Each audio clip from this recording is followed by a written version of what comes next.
আপোনালোকৰ গৰুৰ ৰচনা মনত আছেনে? নাই যদি আহক আজি অলপ গৰুৰ ৰচনাই মনত কৰোঁ। আমি সৰুতে যেতিয়া স্কুলত পঢ়িছিলোঁ গৰুৰ ৰচনা, সেই কথা মনত নিশ্চয় আছে। নমস্কাৰ, আসসালামু আলাইকুম।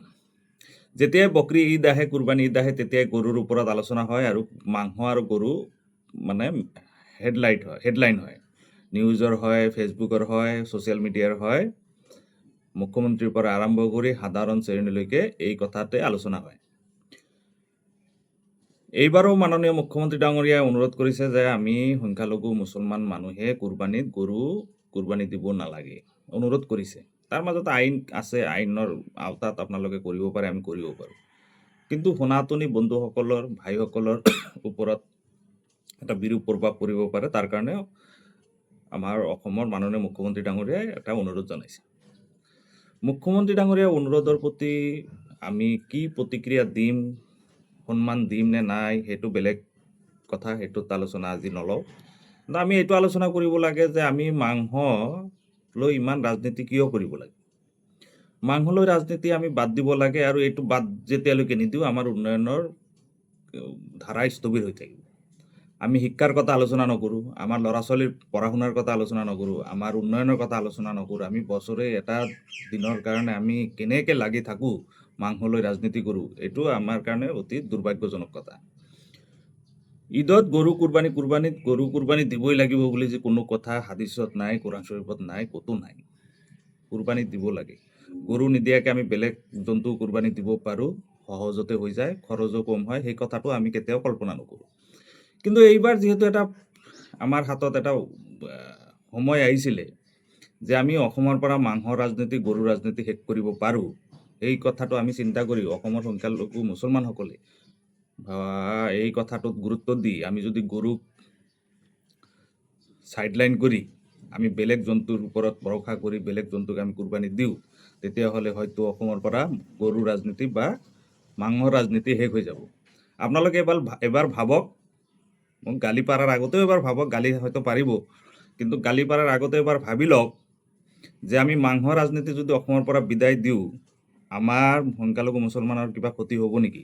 নিশ্চয় নহয়।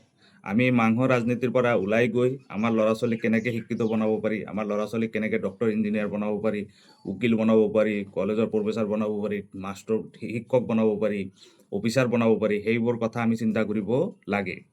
যোৱা একমাহ ধৰি যেনেকুৱা ৰাজনীতিৰ সময়ত, ইলেকশ্যনৰ সময়ত, নিৰ্বাচনৰ সময়ত আমাৰ চাহ দোকানত মাহেকে এই ৰাজনীতিৰ কল্প হয়, ঠিক তেনেকৈ আমাৰ সেই সংখ্যালঘু অধ্যুষিত অঞ্চলত আকৌ এই মাংস ৰাজনীতি আৰম্ভ হৈছে। চাহ দোকানত, বজাৰত, এইবোৰ বন্ধ কৰিব লাগে। আৰু এইটো এটা আমাৰ শুভ সময় বুলি মই ভাবোঁ যে আমি গৰুৰ ৰাজনীতি বন্ধ কৰি, মাংস ৰাজনীতি বন্ধ কৰি আমি বেলেগ ৰাজনীতি কৰোঁ, উন্নয়নৰ ৰাজনীতি কৰোঁ, শিক্ষাৰ ৰাজনীতি কৰোঁ, আমাৰ ল'ৰা ছোৱালীক কেনেকৈ শিক্ষিত বনাব পাৰি তাৰ ৰাজনীতি কৰোঁ। আহক, আমি পাৰোঁ নেকি যে এইবাৰৰ পৰা আমি গৰু কুৰবানী নিদিওঁ। আমি ৰাজহুৱাভাৱে এইটো আমি প্ৰতিজ্ঞাবদ্ধ কিয় হ'ব নোৱাৰোঁ যে আমি গৰুৰ পৰা ওলাই গৈ আমি ছাগলী, ভেড়া, ম'হ ইত্যাদি যিবোৰ জন্তু আমাৰ আছে, সহজতে পাব পাৰি, সেইবোৰ জন্তু আমি কুৰবানী দি আমাৰ এই ধৰ্মীয় যিটো আমাৰ আৱেগ, সেই আৱেগটোক আমি উদযাপন কৰোঁ। তাৰ লগতে এটা কথা যে কুৰবানীত গৰু যদি দিয়ে, এতিয়া আমাৰ মানে লোকেল এডমিনিষ্ট্ৰেশ্যনবিলাকে বোধহয় কৈ আছে, সত্য নে মিথ্যা মই নাজানো, মিটিং মাতিছে যে আপোনালোকে যে গৰু যদি কাটে, কুৰবানী দিয়ে, আপোনালোকে ছেভ হৈ লুকাই কৰিব। আমি কিয় লুকাই কৰিম? ধৰ্ম আমি লুকাই কৰা বস্তু নহয়। আল্লাহৰ নামত আমি ছেক্ৰিফাইচ কৰিম, সেইটো আমি কিয় লুকাই কৰিম? গৰু যদি লুকাই কৰিব লাগে, গৰু নকৰোঁ, ছাগলী কৰোঁ, হয়নে নাই?